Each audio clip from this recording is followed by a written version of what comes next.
Hi there, welcome to the Schwowin's Nest. My name is Sandra. Here on my channel, you'll see lots of farmhouse home decor, some thrift store flips, trash to treasure, and some budget-friendly DIYs. For my first DIY, I'm using this little cardboard box that I actually grabbed out of the trash. It is a nice sturdy box, and I thought it would be perfect to create a little barn out of it. I'm just using a ruler and I'm marking some lines so I can do the roof lines. You can see here that I had already cut some roof lines, but I didn't like the look of those, so I'm just going to redo that here. So I've got the shape cut out, and the reason I use this box is because it can stand up really easily. What I'm going to do now is take some Dollar Tree jumbo craft sticks, measure out how many I'm going to need, and then using my hot glue, I'm going to just glue them right on top of the box. Today's video is part of a challenge that's hosted by Heidi Sonboul DIY. If you have not seen Heidi's channel yet, you've got to go take a look. She does some amazing budget-friendly, a lot of Dollar Tree DIYs, farmhouse related, so of course that's close to my heart. So please go over, click on that subscribe button, and support her channel too.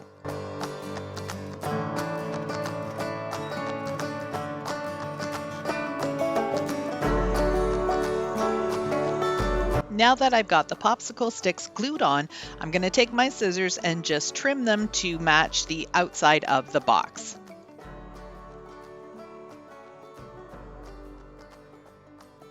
The large popsicle sticks didn't quite cover the top of the box, so I'm using a small popsicle stick.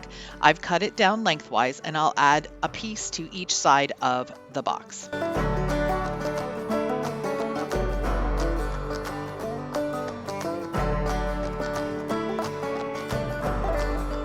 I'm also going to add 2 popsicle sticks to either side of the box so it looks finished.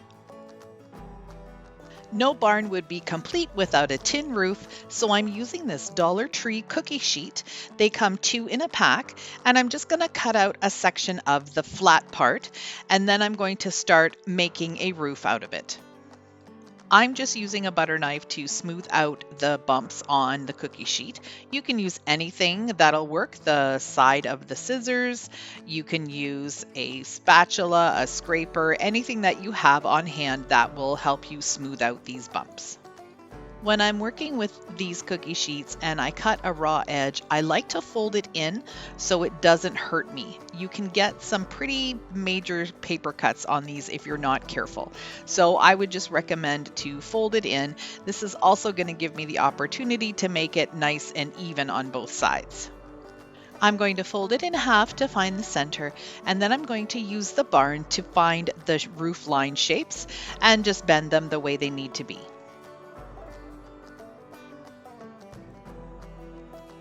Using some hot glue, I'm going to glue the roof right onto the barn. Now that the barn is all assembled, it's time to give it a paint job, and I'm using my DIY chalk paint in white, and I'm going to give this a couple of coats. The barn is completely dry, so now I'm going to take a dry brush, dip it into some black paint, and just give it a little bit of distressing. I'm just being very careful because I don't want too much to go on. I'm going to add a little bit extra around the edges at the bottom and the sides, but I'm just going to keep doing that with a very light touch until I get the look I like. Using the same brush and the same black paint, I'm just going to pounce my brush right on top of the little tin roof. It's a little too bright for me, so I just want to distress it down a little bit, but I'm just going to be using the black and not any additional colors. When you're done watching my video, I would love it if you would go down into my description box and click on the playlist link. You are sure to find a ton of inspirational creativity from all the YouTube creators participating in Heidi's challenge. I wanted to draw on some barn doors, and I didn't want to use a paintbrush, so I'm just using a ruler and a felt tip marker. You could use a Sharpie marker. This just happens to be one that I had on hand. And I'm just going to use the ruler to mark out the lines for the barn door. I'm going to do it thin first, and then I'll probably do an extra frame around the outside and then draw the X's on the doors to make it look authentic.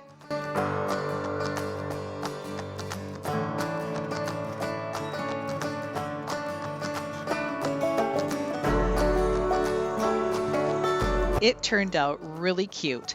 Here's the finished look.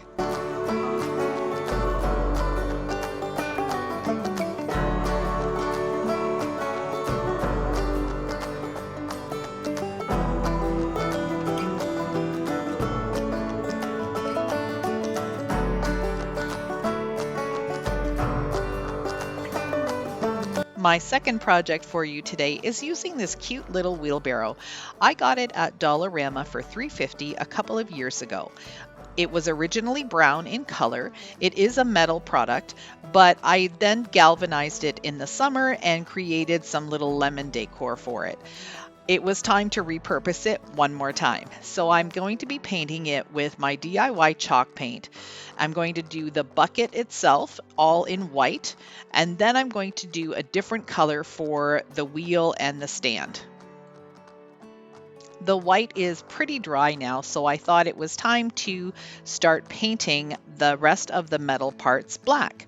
I want this little wheelbarrow to have an enamel look.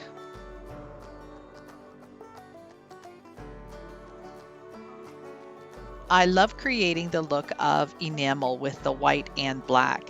It's a really nice farmhouse theme, and it really goes well with all of the things that I have going on in my decor.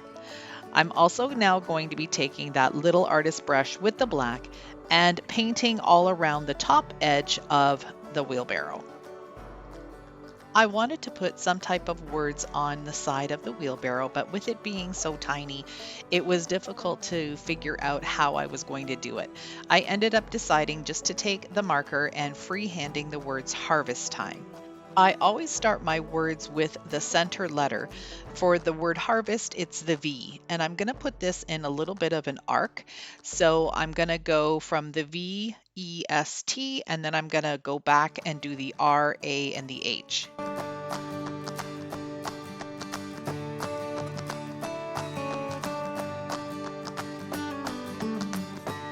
I also just start out with very simple letters, and then once I have the placement right, I go back and do some more embellishment with them. So for these, I'm going to make them a little bit thicker, and I'm going to put a little tick on each end of the letter, make it look a little bit more country.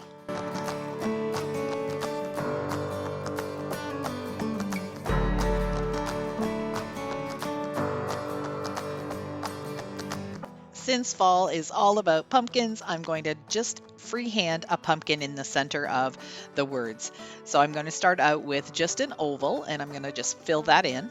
And then a pumpkin just has two either quarter moons on the side of it, or if you could call them bananas if you wanted to, whatever type of shape works for you.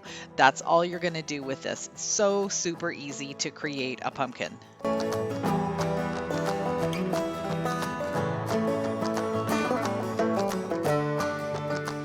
Now that I've got that all finished, I'm just putting some Excelsior down at the bottom, and I'm going to fill this chock full of pumpkins and acorns and a little bits of greenery, some garland, and anything that I feel like adding into this to make it look super cute for fall.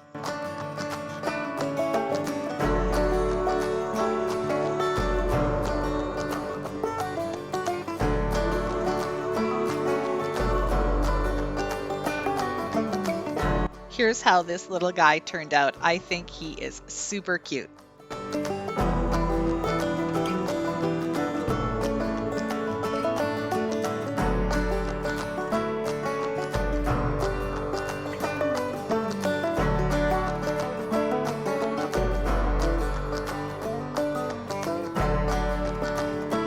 I'd like to thank Heidi for hosting this fall and Thanksgiving DIY challenge. If you like what you saw, stick around a while. Click that subscribe button. Those black arrows will show you exactly where to go. Thank you so much for watching. I really appreciate your support. See you in the next one.